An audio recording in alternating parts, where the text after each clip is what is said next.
if there is something in your life, and we acknowledge as we see you, we know you are doing extremely well. You are living good lives.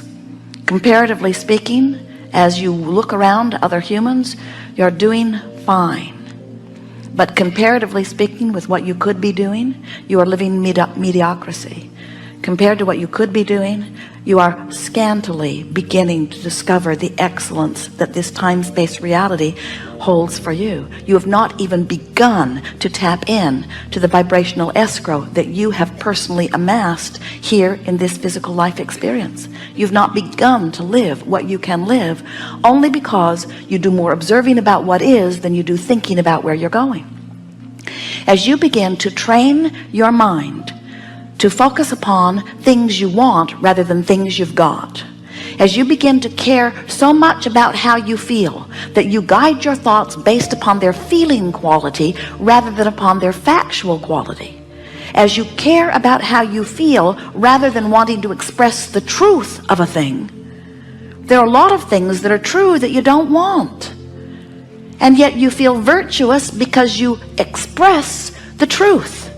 And we say, if you keep beating the drum of things that are true that you don't want, you keep creating more things that you don't want that are true. In other words, law of attraction does not discriminate, and that's the wonderful thing about law of attraction. It allows you your freedom to choose.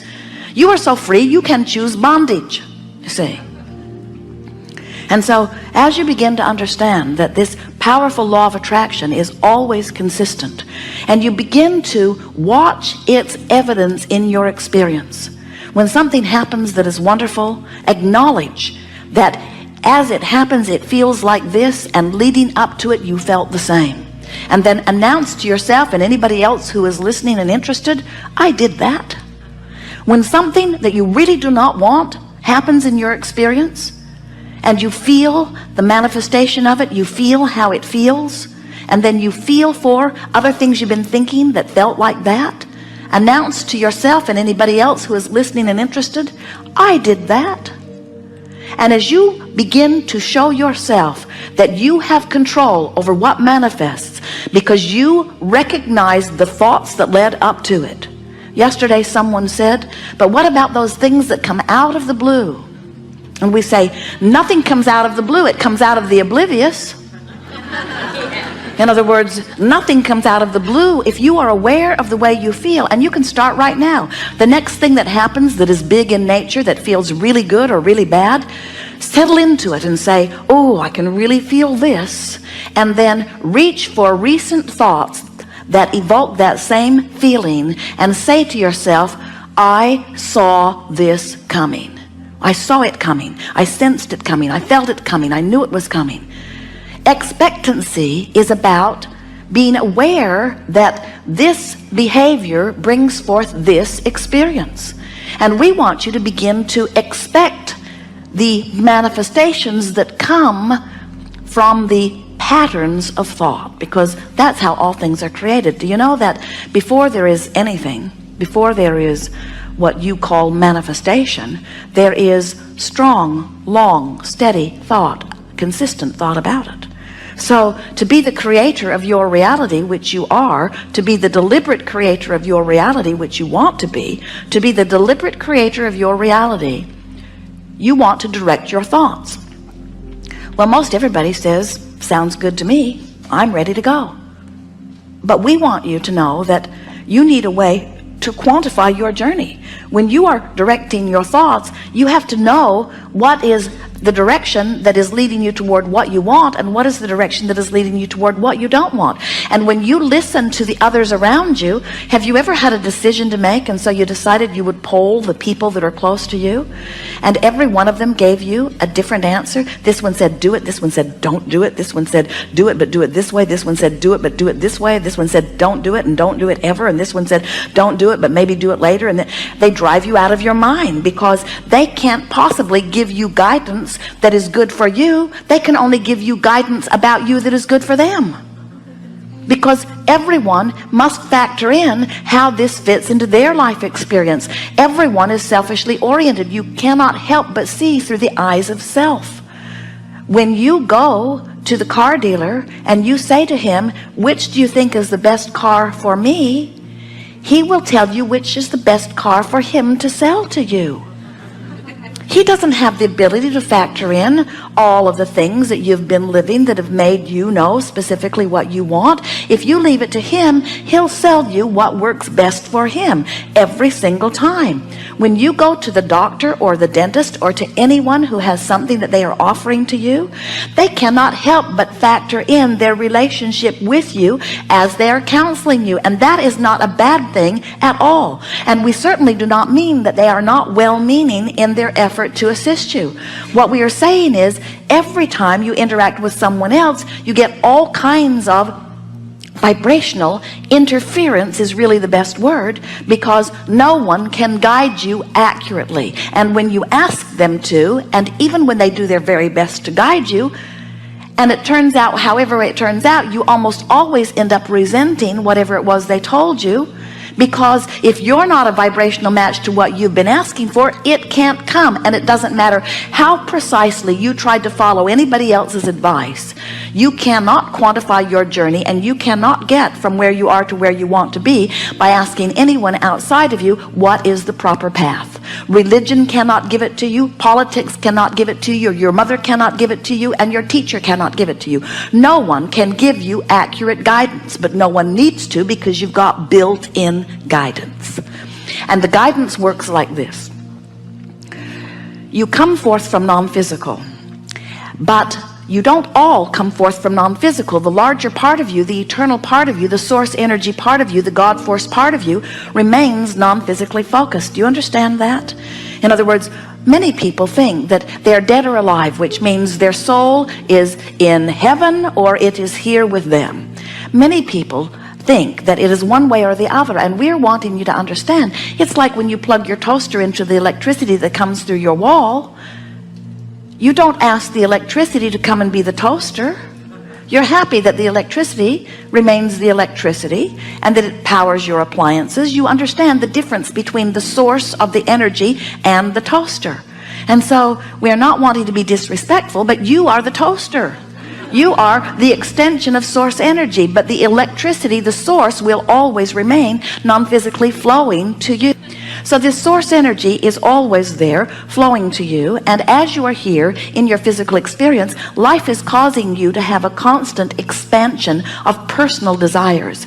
And we cannot emphasize accurately or enough the power and importance of the personal part of your desires. You are uniquely perfect. You are personally perfect. You are uniquely asking, and source is delighted to respond to your unique requests that are born out of your unique life experience and perspective. Every single one of you is unique and appreciated. So you live life, whatever it is, and out of it you ask for those unique things. Now many of you say, oh, the things I'm asking for are not that unique. And we say, yes, they are.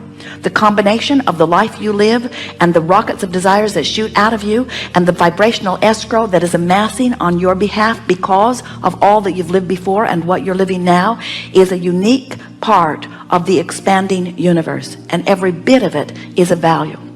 So you are uniquely asking, and your source energy is now standing in vibrational alignment with what you have asked for. Because when you are having exposure to an experience and you know what you don't want, source energy does not turn its attention to what you do not want. But in the moment that what is wanted is born out of that, source energy gives that its undivided attention. And that's why the expansion of the universe and the evolution of all species is so assured.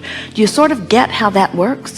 In other words, every particle of consciousness, even the one-celled amoeba or organism, is having its perspective, its exposure to its experience. And as it is having its exposure to its experience, it is giving birth to improved preferences. And so, because source energy turns its undivided attention then to what is being asked for, then you in your human form have done what you said you would do. You have come forth like pioneers, and you've carved out something that would be even better.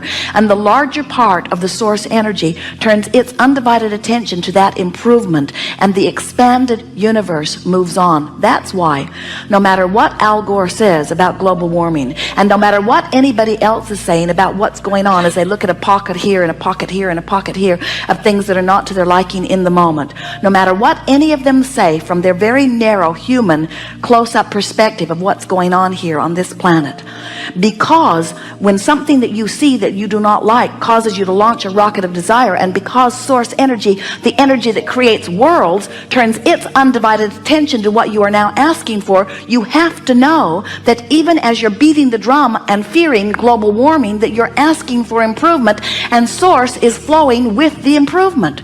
So life must continue to get better on this planet. Do you know that it is at the best it has ever been and improving?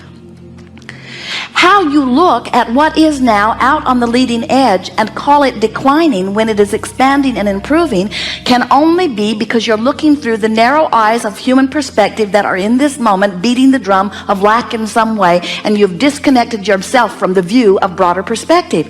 You are magnificent beings, and we love you very much, and what you add to the evolution of all that is enormous. But you have not yet, from your human perspective, figured out how to scrape enough dirt together to launch another Earth into orbit. You don't know what you're doing relative to things that are world nature. Global warming is not a factor that need concern you. This Earth is expanding and evolving and improving. It is not shrinking and disintegrating and declining. It is not. Life is eternal, and your balanced Earth is in good stead. Worry not about it. But it's not wrong for you to explore your Earth and see things that are of concern to you. That's what you said you would do. So you see something that is of concern to you, immediately you ask for an improvement. And immediately the rocket of desire shoots out of you, and source energy is on the case. But when you watch global warming, when you beat the drum of it, you hold yourself with millions of others in vibrational difference or resistance to the improvement that you've asked for. So then you have to croak before you let your planet receive the benefit that you have asked for. And it does not need to be that way. In other words, you don't have to wait until the next generation in order to reap the benefit of what this generation is asking for. You can have it right here and now. In fact, you don't even have to wait for anybody else to figure it out. You can have it right now, and you can tell by the way you feel whether you are having it right now or not. So now we've come down to a very big topic, and it's a topic that a lot of people would disagree with, and we certainly understand where they would be coming from. So you look into the world, and maybe you even watch that whole movie about global warming. And as you watch it and you see pictures of things that you don't want to happen to your planet happening, or you see speculation of what's going to happen further, and you feel that horrible feeling within you that always happens when you look at the opposite of what you want. So you feel that horrible, horrible feeling, and then you say, but there are things in that movie that are true. And we say, you got to ask yourself, and now is as good a time as any, am I going to guide my experience by looking at what is, because it's true, and therefore create more of it? Because the law of attraction will give me what I give my attention to. Or am I going to ride the rocket of desire that has been born out of it? Am I going to think about what I want? Am I going to let the way I feel be my criteria for the direction of my thought, or whether something is true? Now, we must put this in because we felt it flare up as we said what we said just now. Every person on the planet could read the pamphlet on global warming and could come to a place of devastated fear. And in doing so, you would launch rockets of desire about what you want, and your world would improve because of your awareness of what you don't want, which helps you to be more aware of what you do want.